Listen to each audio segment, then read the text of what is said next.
मित्रों नमस्कार। आज हम मौजूद हैं बरेली के श्यामतगंज स्थित व्यापार मंडल के कार्यालय में। ये वह उद्योग व्यापार मंडल का ऑफिस है जहां बैठते हैं उत्तर प्रदेश व्यापार मंडल के प्रांतीय महामंत्री राजेंद्र गुप्ता।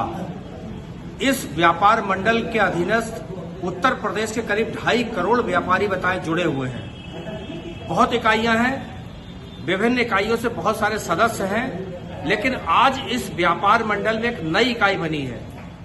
वह इकाई चाय व्यापार से जुड़े हुए कुछ व्यापारी हैं और बरेली में बताते 1000 व्यापारी इस व्यापार मंडल से जुड़ने जा रहे हैं। क्या हुआ है व्यापार मंडल के कार्यालय में, क्या बोले हैं प्रांतीय महामंत्री राजेंद्र गुप्ता, क्या बोले हैं राजेश जसोरिया और कुछ अन्य वरिष्ठ व्यापारी नेता। आइए सुनते हैं उनकी बात।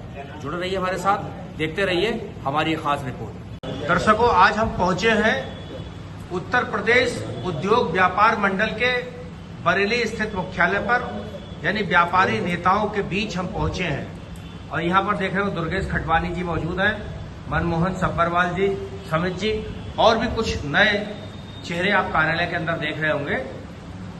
आज क्या आयोजन है, नई तैयारी व्यापार मंडल की व्यापारी राजनीति में क्या है, इसके लिए हम आपको मुखातिब कराने जा रहे हैं, रूबरू कराने जा रहे हैं राजेश जसोरिया जी से। जसोरिया जी, मेरे दर्शक जानना चाहेंगे कि आज आपके कार्यालय में क्या कुछ नई मीटिंग चल रही है?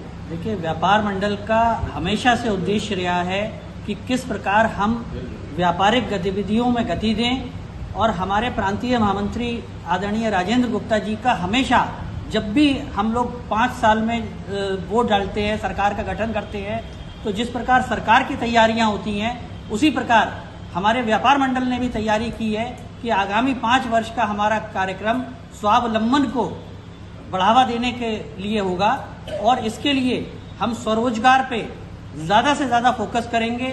इस क्रम में हमने आज सबसे पहले अपने शहर के चाय विक्रेताओं का एक इकाई बनाने का प्रयास किया है, और उनके माध्यम से हम एक ऐसी मिसाल बरेली में कायम करेंगे जो शायद भारत में अपने आप में एक नया उपक्रम की तरफ इशारा करेगी, और लोगों को ये समझ में आएगा कि इसको संगठित, इस व्यवसाय को संगठित करके कितना ऊंचा मुकाम हासिल किया जा सकता है। क्या है? नमस्कार गंभीर साहब। देखिए, उत्तर प्रदेश उद्योग व्यापार मंडल 2.5 करोड़ व्यापारियों का प्रतिनिधित्व करता है, और जब हम 2.5 करोड़ की संख्या बताते हैं तो हम एक नारा भी लगाते हैं, और नारा हमारा है कि कौम पार्टी कोई भी हो, पहले हम व्यापारी हैं। नाई मोची या हलवाई, व्यापारी सब भाई भाई, राख नहीं चिनगारी है, हम भारत के व्यापारी हैं। तो हमारा इस बार ये फोकस है कि हम अपने उन व्यापारियों की तरह अपने व्यापार मंडल का फोकस करें जो रेहड़ी लगाते हैं, कोका लगाते हैं, दुकान लगाते हैं, चाय बेचते हैं, या इस प्रकार के और जो अपने कारोबार करके स्वाभिमान पूर्ण तरीके से अपनी आजीविका चलाते हैं। सरकार के आगे हाथ नहीं फैलाते कि हमें रोजगार दे दीजिए, सरकार के आगे सरकार को ये परेशान नहीं करते कि साहब बेरोजगारी है। हम लोग स्वावलंबी लोग हैं, स्वाभिमानी लोग हैं, और इस भारतवर्ष की व्यवस्था को मजबूत बनाते हुए अपना कारोबार करके भारतीय अर्थव्यवस्था को भी मजबूत करते हैं। तो इस सेक्टर को और ज्यादा उन्नतशील बनाने के लिए, और हमारे चाय के व्यापारी अपने आप को और अपने व्यवसाय को एक गरिमापूर्ण स्थान पर ले जाएं, उनके लिए जो समस्याएं आ रही हैं उन समस्याओं का निस्तारण करने के लिए, जैसे कहीं मान लीजिए उनको अपना खोमचा लगाने की दिक्कत है, जगह की दिक्कत है, उसकी व्यवस्था करने के लिए,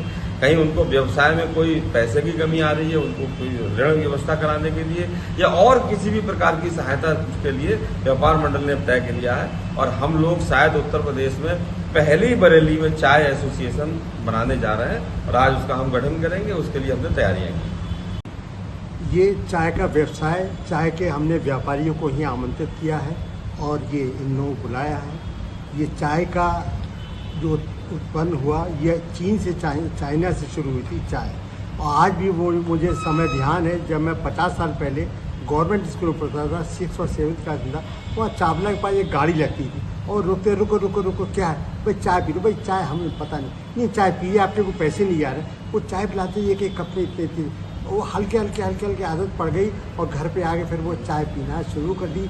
ऐसे चाय की इन लोगों ने आदत लगवाई चाय की कंपनियों ने। धन्यवाद। क्या कहेंगे? हमारे राजेंद्र गुप्ता जी ने बहुत अच्छे विचार प्रकट किए कि इन चाय वालों को अगर व्यापारी दुकानदार अगर इनको एडवांस में पर्चियाँ दे दे, पैसे दे के 1 महीने की पर्ची 100 पर्ची ले ली, 50 पर्ची ले ली, तो चाय वालों को पैसे की तंगी खत्म हो जाएगी। व्यापार मंडल का जो उद्देश्य है कि हम कोई भी व्यापारी हो हमारा भाई है, हमारा साथी है, उसी उद्देश्य के तहत आज ये कार्य किया जा रहा है। इसमें सफलता मिलेगी और चाय वाले हमारे पहले ही व्यापारी थे, अब भी और आगे भी रहेंगे। क्या कहना चाहेंगे आज चाय विक्रेताओं के हिमायत में? आज सर्वप्रथम जितने भी हमारे चाय विक्रेता हैं इनका हार्दिक अभिनंदन है कि इन्होंने स्वयं तो स्वरोजगार कर ही रहे हैं, सरकार के पास नहीं जा रहे हैं कोई रोजगार मांगने के लिए, और साथ में और लोगों को भी रोजगार दे रहे हैं। एक एक चाय वाले अगर आप देखेंगे कम से कम 5-5, 7-7 इतना स्टाफ है जो चाय सप्लाई करता है, और चाय के साथ ये लोग बिस्कुट नमकीन वगैरह बेच के भी अपना और अपने साथ जितने लोग कार्य कर रहे हैं उन सबका पेट भर रहे हैं। तो स्वरोजगार की दिशा में ये बहुत बढ़िया कार्य कर रहे हैं, और अब स्टॉल एक से एक बढ़िया चाय के लग रहे हैं, एक से एक बढ़िया चाय।